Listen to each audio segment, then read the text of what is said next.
What have you noticed as the biggest changes in kind of the hair restoration industry, for better or worse? The first thing that comes to mind is the exposure that the procedure itself has gotten and the acceptance, because a lot more people, a lot more media outlets are talking about it in somewhat of a positive manner.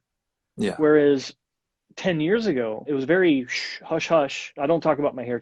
Are you nuts? I don't want to talk about my hair transplant. I don't want anyone to know about it. And it's still touchy for a lot of people. But on the macro level, it's much more acceptable to at least talk about it as a thing, right? To say that it's out there, to say that it's an option. And that's a great thing. But at the same time, it's a detriment because there's not enough information out there for people to digest that is easily accessible without having to wade through all of the crap.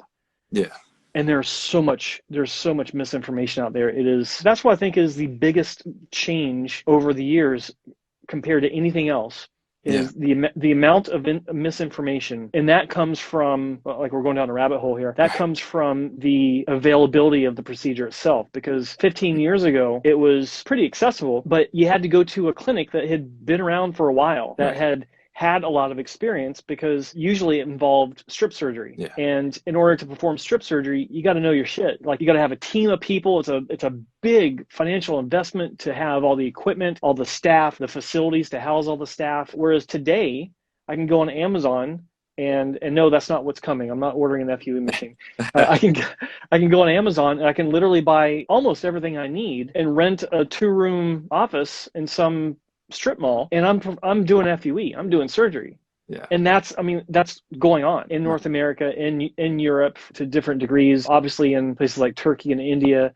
But that's the biggest change: the amount of misinformation Mhm. and the number of clinics that are offering the procedure. Because most clinics are just simply are not qualified. That's a bad thing. From those clinics you think that aren't properly set up and maybe don't have the right background or experience or knowledge to perform the procedures, and they're trying to maybe market themselves, so they're putting out just stuff to get patients in? Or Yeah. is the information coming from, I don't know, more like the media or some other, I don't know, source? That's a great question. I think it's a mix, but where's the media getting it? They're getting it from people that they're working with. Like, Sort of provider. yeah, I mean, anytime media has a story that they want to do about hair loss or hair restoration, or some mouse in Japan that's got, that grew 3 hairs from a Yeah. from from a test, if they don't already have a go-to person that's in the industry, they open the proverbial phone book, Yellow Pages, and they find someone and they call them up and say, hey, this is so and so from WKPX or whatever. We want to do a story on such and such. Can we bother you for an afternoon? And of course, the clinics are like,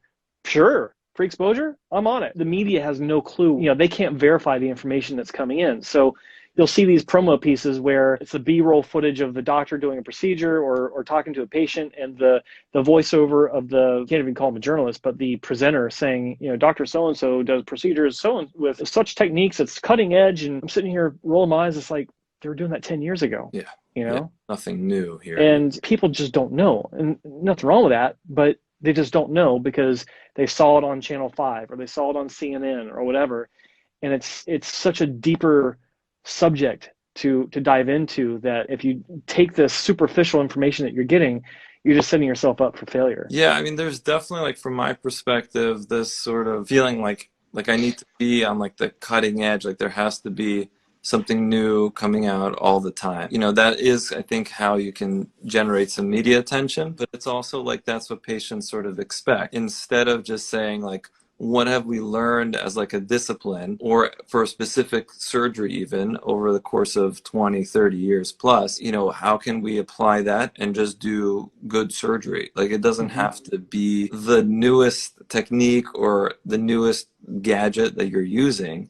It's just, you need to decide like, well, what are the things that really matter? And maybe some of the newer things are more beneficial, but sometimes not always the case. It's just like tried and true, good technique, but that's not what generates, I guess, attention out there. No, it's not, because what people don't realize is that if they go to a clinic that's advertising, we're using the newest and latest cutting edge technology. It just came out, we're all over it. We're at the top of our game with this stuff. They don't realize that they're actually being a guinea pig, Yeah, because that's if you're going into a place that's got some newfangled device that's cutting edge, it doesn't yeah, mean they know how to use it yet, and the adage applies. If you want to be truly a master at your craft, was it 10,000 hours of work needs to go towards learning that craft. And it comes from using it or learning it by using a tool. And to be fair, like the newer tools that are coming out, they're not really, they all have minor changes from something that came out before. Like there's nothing drastic that's different as far as like FUE goes that wasn't out 15 years ago. You know, Dr. Alan Bauman, he used the first, I think he came out with the first punch or talked about the first FUE punch in the late 1990s. It was like and Dr. Bauman, if you're watching, if I get this wrong, please forgive me, but I believe it was like a 2 millimeter biopsy punch. They just didn't have, you know, smaller punches in great supply back then. And it was like literally the first couple of years that anyone was doing anything. And Dr. Woods, who invented FUE back in the early 90s, God knows what he was using, but the tools are still the same. Everyone was moving towards the right, you know, I guess, or towards the same place. It's just kind of refinements of technique. Small refinements that do build up over time. Yeah, like there's certain times in history where there are these kind of spikes in advancement, and then it just kind of plateaus until the next spike. But you know, if you look in the news, it seems like every day there's like this spike, and it's just not true. But it's hard for people to sift through that. And then it's like hard to trust, like who to even ask. And that's why I think someone in your position, it's a very valuable, you know, place to be, because people should feel comfortable going to you because you're not, you know, like you're a little bit less partial. Yeah, we had a guy reach out to us recently asking if we do DHI.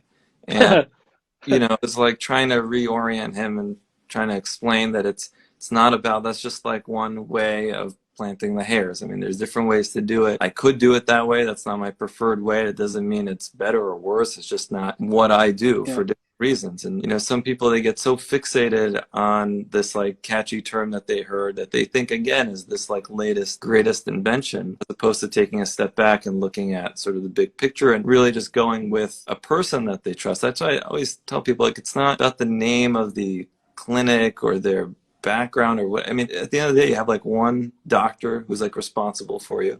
You have a team of assistants who that doctor is also responsible for and supervising them. So you really just should trust this one person, and whoever that is. I mean, I think people should go on multiple consultations and find someone that they sort of believe in and feel like they could do a great job. Leave the rest up to them. I mean, within some reason. I mean, there's always going to be something to select, something to choose from. There's always options to discuss. But you have to kind of put your trust in somebody for I think any surgery.